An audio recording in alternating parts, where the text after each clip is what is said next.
आणि आता सविस्तर वृत्त पाहूया। सुरुवातीलाच बातमी आहे पुण्यातून। पुण्यातील मुंढवा परिसरातील पबकडून कंडोम आणि ORSच्या पाकिटांचं वाटप करण्यात आलंय। जनजागृतीसाठी कंडोमचं वाटप करण्यात आल्याचं पबनं स्पष्टीकरण दिलंय।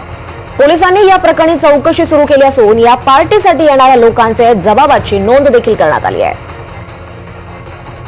तर यावर अधिक माहिती देत आहेत आपल्या प्रतिनिधी रेवती हिंगवे आपल्यासोबत आहे। रेवती, पुण्यातल्या मुंढवा परिसरातील एका पबकडून कंडोम आणि ORSच्या पाकिटांचं वाटप करण्यात आलेलं आहे। जनजागृती करण्यासाठी त्यांनी केलं असं त्यांचं स्पष्टीकरण आहे। नेमके काय अधिकचे अपडेट्स आहेत?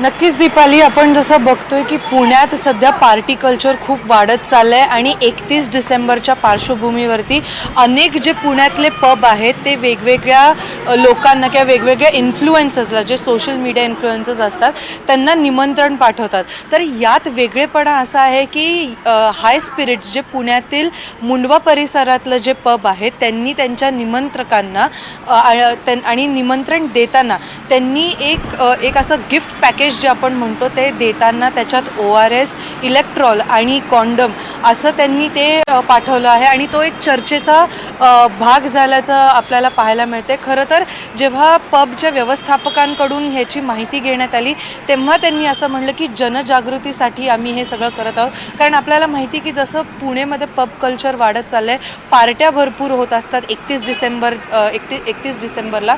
तर त्याच पार्श्वभूमीवरती की युवकांमध्ये याची जनजागृती वाढली पाहिजे, डिहायड्रेशन होऊ नये म्हणून इलेक्ट्रॉल त्यांनी दिलेले, परंतु कॉन्डम का दिले ह्याच्यावरती अजून त्यांनी स्पष्टीकरण दिलेलं नाही आहे। तेव्हाच पुणे पोलिसांनी याच्यावरती अशी भूमिका स्पष्ट केलेली आहे की निमंत्रकांना, म्हणजे ज्यांना जे हे निमंत्रण पोचलेलं आहे त्यांचा जबाब या बाबतीत नोंदवला गेलेला आहे। आणि खरं तर पुणे पोलिसांनी असं देखील म्हणलेलं आहे की याच्यावरती कारवाई करण्यासारखं काही नाही आहे, कारण कॉन्डम वाटप हा कुठल्याही प्रकारचा गुन्हा नाही आहे, म्हणून गुन्ह्याची तर नोंद केलेली नाही, परंतु पुणे पोलिसांकडनं या सगळ्या प्रकारावरती लक्ष असणार आहे। कारण उद्या 31 डिसेंबरला पूर्ण पुणे शहरात पार्ट्या चालू असणार आहेत, पब सगळे सकाळी 5 वाजेपर्यंत चालू असणार आहेत। तर त्याच पार्श्वभूमीवरती पुणे पोलीस हे सतर्क असणार आहेत। तर आणि नक्कीच सगळ्यांचं लक्ष या मुंढव्यातील हाय स्पिरिट्स या पबकडे असणार आहे, कारण त्यांनी सेफ्टी म्हणून ORS, इलेक्ट्रॉल आणि कॉन्डम हे दिलेलं आहे त्यांच्या निमंत्रकांना। नक्कीच रेवती, असेच तुम्ही आमच्यासोबत राहा। आणखी एक महत्त्वाची बातमी आपण पाहणार आहोत।